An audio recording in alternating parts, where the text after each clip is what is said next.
নমস্কাৰ, আজি এটি ইম্পৰ্টেণ্ট বিষয় লৈ এটি ভিডিঅ' আপোনালোকৰ সন্মুখত উপস্থাপন কৰিলোঁ। আশা কৰোঁ ভিডিঅ'টি চাই আপোনালোকে অকণমান হ'লেও উপকৃত হ'ব।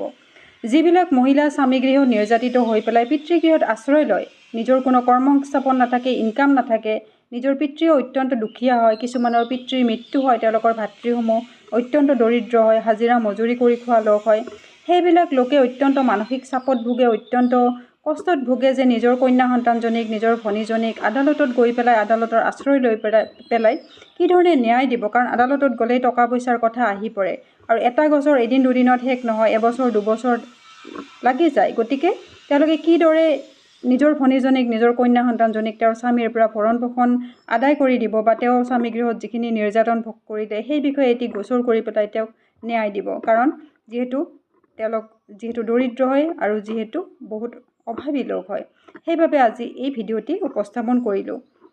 সেই ধৰণৰ মহিলাই কৰা 3টা গোচৰত তেওঁৰ স্বামীয়ে গোচৰ চলোৱাৰ বাবে মাহিলী ৱাইফজনীক এটা টকা দিবলৈ বাধ্য হয়, যাক ইণ্টাৰিম মেইনটেনেঞ্চ বুলি কোৱা হয়। প্ৰথমটো হ'ল ভৰণ পোষণৰ গোচৰ, যিটো ছেকশ্যন 125ত কৰা হয় ক্ৰিমিনেল প্ৰচিডিঅ'ৰ কোডৰ আণ্ডাৰত।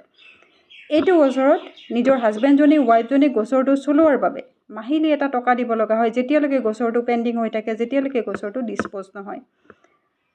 আৰু এটা গোচৰ হ'ল ডমেষ্টিক ভায়লেঞ্চৰ, যিটো ছেকশ্যন 12ত কৰা হয়। সেই গোচৰটোতো একেই প্ৰচিডিঅ'ৰ, হাজবেণ্ডজনী ৱাইফজনীক গোচৰটো পেণ্ডিং থকালৈকে, গোচৰটো ডিছপ'জ নোহোৱালৈকে মাহিলী গোচৰ চলোৱাৰ বাবে ৱাইফজনীক এটা ধাৰ্য টকা দিবলৈ বাধ্য হয়, যি ধৰণে কোৰ্টে হুকুম দিয়ে।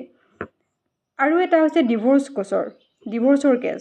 ডিভোৰ্চটো হাজবেণ্ডজনীয়ে ফাইল কৰক বা ৱাইফজনীয়ে ফাইল কৰক, সেইটো মেটাৰ নকৰে, কিন্তু সেই ডিভোৰ্চ গোচৰটো পেণ্ডিং থকালৈকে, ডিছপ'জ নোহোৱালৈকে হাজবেণ্ডজনে ৱাইফজনীক মান্থলি এটা মেইনটেনেঞ্চ দিব লাগে, যিটোক ইণ্টাৰিম মেইনটেনেঞ্চ বুলি কোৱা হয়। গতিকে এই ধৰণৰ কথাবিলাক প্ৰত্যেকে জনাটো অত্যন্ত প্ৰয়োজনীয়। যদি মোৰ আইনৰ ইনফৰমেশ্যনবিলাক আপোনালোকৰ ভাল লাগে, মোৰ পেজটি ফ'ল' কৰিব, লাইক কৰিব, কমেণ্ট কৰিব, মষ্ট ইম্পৰ্টেণ্ট শ্বেয়াৰ কৰিব, যাতে প্ৰত্যেকে এইবিলাক কথা জানিব পাৰে। আজিলৈ এইখিনিয়ে, আকৌ আহিম নতুন ভিডিঅ'লৈ আপোনালোকৰ মাজত। ধন্যবাদ।